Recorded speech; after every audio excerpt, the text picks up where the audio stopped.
So what's up guys? Good evening. Welcome back sa Andrea Judge TV.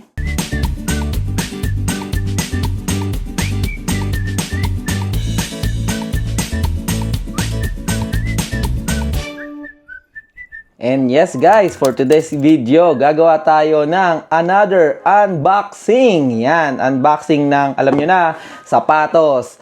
Which is ang Kobe 5 Protro Eggplant Year of the Mamba. Let's go!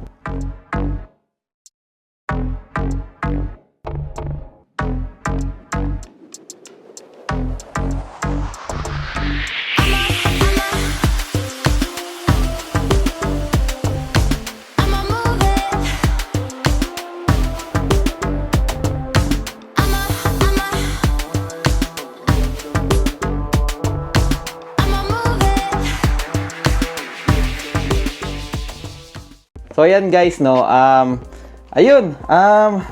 eto na, nakakuha tayo, first damage of the year, Kobe 5 Eggplant na Year of the Mamba edition, no.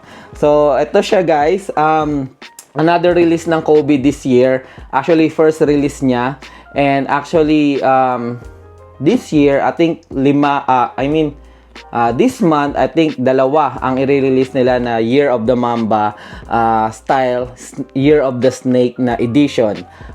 Una is yun nga, ito yung Eggplant, and then pangalawa is yung color red na colorway. I don't know kung anong tawag siya, pero I think University Red na Year of Snake edition. So ayan, I think ang labas nun is January 18, pero ayan, ito, nagustuhan natin yung kulay nito kasi wala pa tayong purple or purple and black na kulay ng Kobe. Mostly nasa pula kung makikita nyo.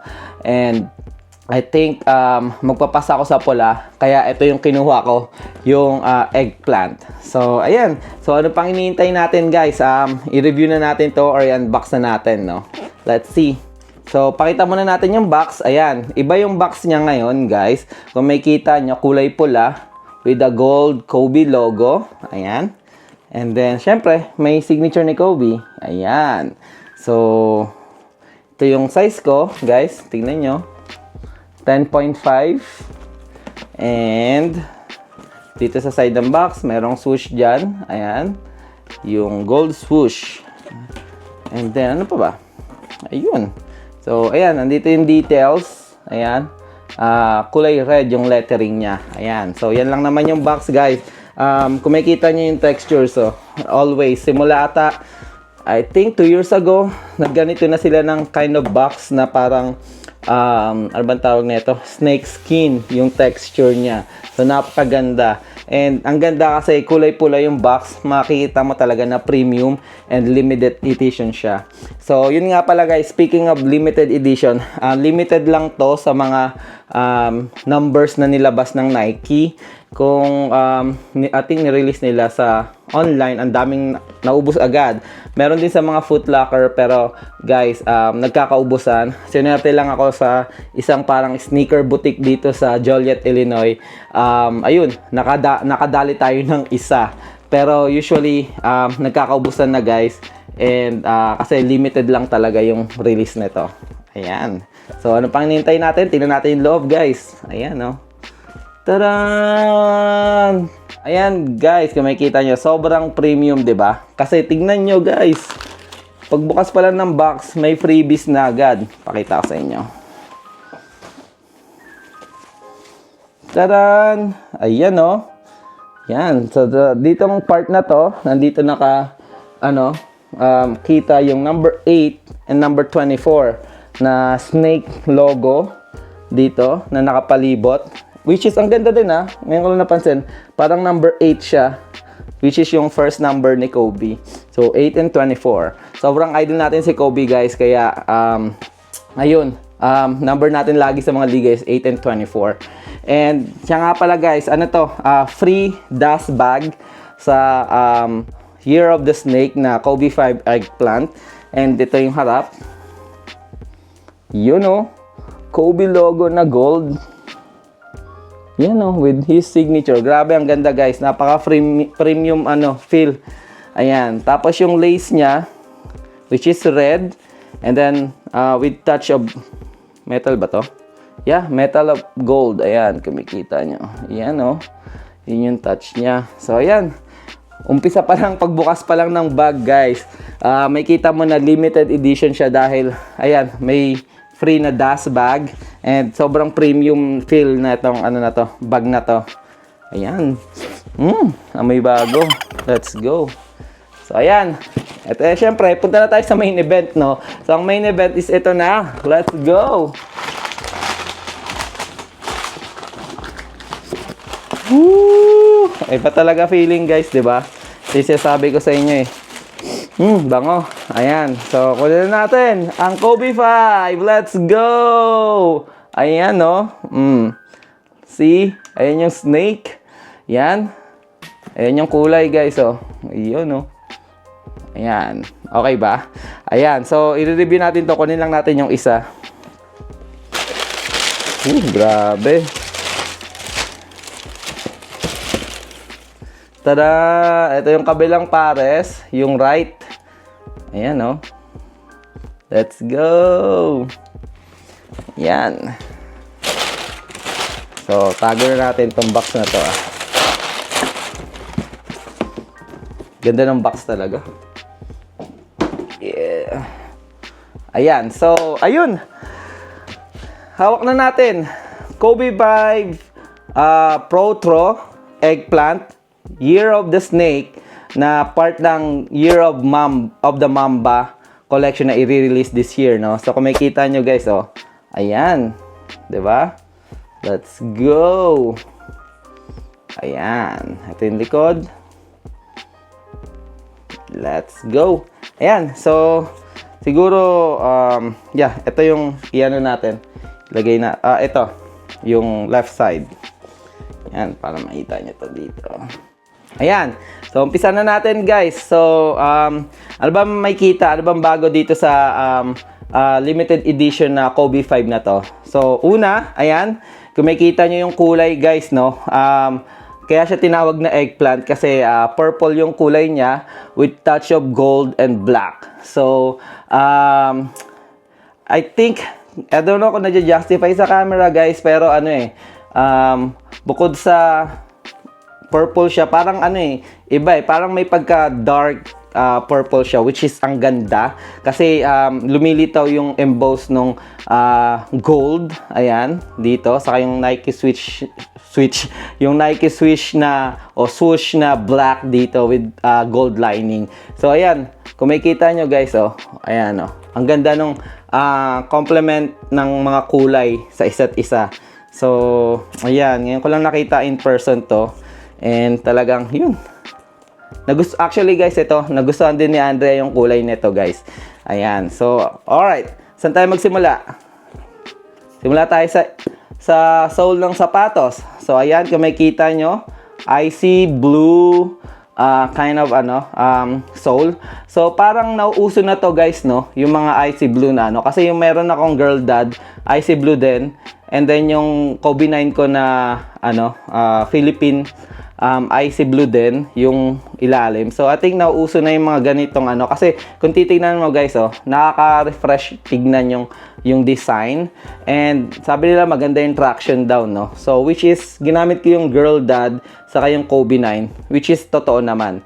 Ayan. So, kung makikita nyo dito, ayan yung Kobe gold na logo. And, may black na parang design dito. So, part siya ng design. Same with dito, kung makikita nyo, guys, oh, yung gitna, carbon fiber yan. Carbon fiber plate. And, ano pa ba? Yun. So, actually, yung mga Kobe na sole sa ilalim, parang same siya na wavy kind of stuff. Kasi, para siyang ano ba tawag na ito? Snake na na feeling, ayan, oh, wavy. Ayan. So, ayan yung sole natin sa ilalim ng sapatos. Nike Zoom Tech pa rin to, I think. Ayan, yung dito, yung sa ilalim, yung next ng after nung sole, ayan yung dito. So, naka Nike Zoom Tech pa rin siya. So, which is okay. Malambot sa pakiramdam. And then, meron ditong part nung carbon fiber na plate dito, which makikita mo dito. Ayan. So, ayan. So, ayun na. Ito na. Punta na tayo sa base. So, ito yung base, guys. So, na-discuss ko naman na yung kulay. Purple siya. And, kung makikita nyo dito, ayan. Yung design niya sa gilid is, meron siyang snake dito na part na pinapalibutan yung Nike swoosh na black. So, nung una sa picture, guys, parang, parang nag-aalangan ako. Pero nakita ko sa personal, grabe, ang ganda pala. Kasi talagang, may kita mong parang premium yung quality nung design ng snake dito. Saka yung swoosh. Ayan. So, syempre, ayan. I think may flywire to, guys, Kung makita nyo dito. Ayan. Ayan. I think so. Ayan. Yun nandito. Ayan. May flywire siya. Sana tama ako, pero usually, ganyan talaga pag may flywire. So, yan. Kaya yung texture niya ganito. Yan. Ayan. Then, pagdating naman dito sa kabila, may Nike swoosh tayo na gold. And, punta naman tayo sa lace. Ito yung lace niya, black, common. So, which is okay. Pero sana nagdagdag sila ng guys, no? Parang additional, lace o extra lace. Para, may, something lang. Pero okay na yung, dust bag na nakuha natin. Pero, ayun, sana like parang gold. Kasi yung sa Kobe 5 Protron na Hall of Fame, think meron na purple lace na kasama dun na extra. Ayan. So, isa pa sa, dito guys, features na ito, no? Sa design, tingnan nyo yung sa likod. Ayan. Yun nandito. Ayan, ewan ko makikita sa camera, pero parang snake skin yung design ng ng dito, yung sa heel, sa likod. Ayan. And then, syempre, meron tayo dito sa back plate niya or pang sa heel support. Ayan, kung makikita nyo, plastic black siya. Ayan. So, meron diyang Kobe na signature. Medyo nakatago, guys. Ewan ko makikita sa camera dahil nagre-reflect masyado. Pero meron diyang Kobe signature right over here. Ayan. So, tingnan naman natin yung loob. Yun, may tissue. Ayan. Ay, nakalimutan ko isama. Ayan. Sa tang, guys. Ayan. Siyempre, di mawawala. Kobe logo na gold. Ayan. Ang ganda ng feeling. Parang mas premium to sa mga previous ko. Or ako lang. Ayan. Kung makikita nyo, guys. So, gold yung logo Kobe dito sa sa tang. And ang sarap hawakan, guys. Parang emboss na emboss siya. Ayan. And syempre, yung insole, ewan ko kung makikita, ayun. Same nung logo dun sa bag. Ayan. Kasi siya, yung 8 and 24. Ayan. Ayan, oh. Ayun, kita. Ayan. And syempre, may hidden features to, guys. Ayan. Merong parang writings dito sa tang, which is sobrang ganda. Kasi, may kita mo na limited edition talaga siya. O mafe-feel mo na limited edition siya.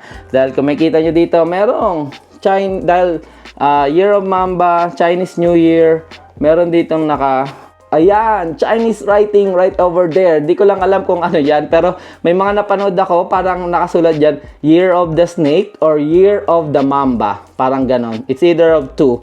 Yun yung sabi nila na translation na itong Chinese characters or Chinese na writings dito sa likod ng tang.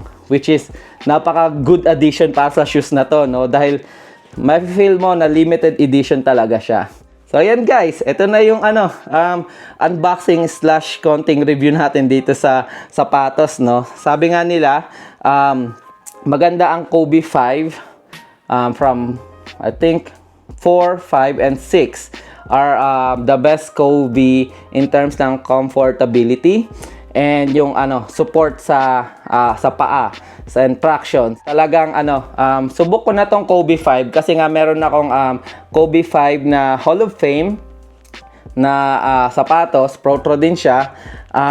Parati kong ginagamit, guys, kasi sobrang komportable sa paa and sobrang di naman tawag, I don't know kung snag, pero parang yung paa mo stabilize sobra sa loob ng sapatos. And parati ko siyang ginagamit sa paglalaro ng basketball dahil yun nga sobrang komportable ako kapag ginagamit ko yun. Same with nung ano ko, yung favorite kong gamitin, yung Kobe 6 na Grinch. Another look ng Kobe 5 Pro Tro. Yan oh. Ganda tingnan, guys. Actually, napanood ko na to sa ano eh. Nakita ko na to ng gamit kanina sa court ng dalawang player. So, ang ganda tingnan sa paa. Ayan. So, ayan, guys. Siguro dito ko natatapusin yung vlog, guys. Maraming salamat sa panunod. Na-share ko lang. Kasi alam nyo naman, guys, isa akong malaking Kobe fan. So, and alam mo naman yung mga sapatos na ganito, hindi natin ma-achieve dati hanggang sa nakapunta nga lang ako dito sa US. Bumibili tayo kahit pa isa-isa, pero hindi tayo bumibili ng abang tawag nito, ng resell kasi mas mahal siya, guys. So, ang resale value na neto, I think sa StockX nakita ko na sa $280 to $290. So, nag-plus $90 na siya, guys, no? And dami nagsasabi na baka tumaas pa dahil nga sa limited lang to. So, pahirapan na parang bumalik na sa dating routine ang Nike na limited lang yung mga nilalabas na Kobe. Which is, ayun, dapat nga natin i-score. Actually, dapat din nga ako bibili kasi nahiya na ako kay Andrea. Pero shoutout sa asawa ko, si Andrea. Dahil di ko naman sinabi na bumili nito. Pero alam niya na gusto ko and naririnig-rinig ko, pero ina-avoid ko na nga pakinggan sa mga Facebook or sa mga review dahil alam ko namang maakit ako pag bumili, makita ko to. Pero ayun, siya na nagkusa, guys. So, happy wife, happy life talaga kasi yun nga, sabi niya, I think naglalakad kami sa mall. Alam ko may balak na siya and then yun, dinaan niya ako sa Foot Locker and then may gusto ka bang sapatos and then tinignan ko walang Kobe. Sabi niya, hindi, hanapin natin yung Kobe kasi nagustuhan niya nga talaga yung kulay din. Kasi nakikita niya sa Facebook kasi isa lang naman kami ng Facebook. Ayun. Ayan. So, na-share ko lang, guys. Again, eto na. Ang Kobe 5 Eggplant Pro Tro Year of the Snake, Year of the Mamba. Let's go! So, ayan, guys. Maraming salamat sa panonood. Again, I think nasa 2,074 subscribers na tayo, guys, no? So please keep on supporting our channel, guys. Parati kami mag-share mga Buhay America vlogs, adjustment like mga ganito. Kung ano yung parang feeling nagpapasaya sa amin or nakapagpa-excite, we just want to share with you to inspire, guys. So patuloy pa rin kaming gagawa ng mga nursing sit-down vlogs or mga sit-down vlogs like mga ganito. And syempre mga Buhay America vlogs na sharing our lifestyle, sharing our life dito sa US as a Filipino migrant family, and syempre mga travel vlogs. So winter, guys, so abang-abang lang kayo sa mga travel vlog namin. Alam ko gusto nyo rin mapanood yung mga travel vlogs. So ayan, guys, again maraming salamat. Ingat kayo parati and God bless. Bye!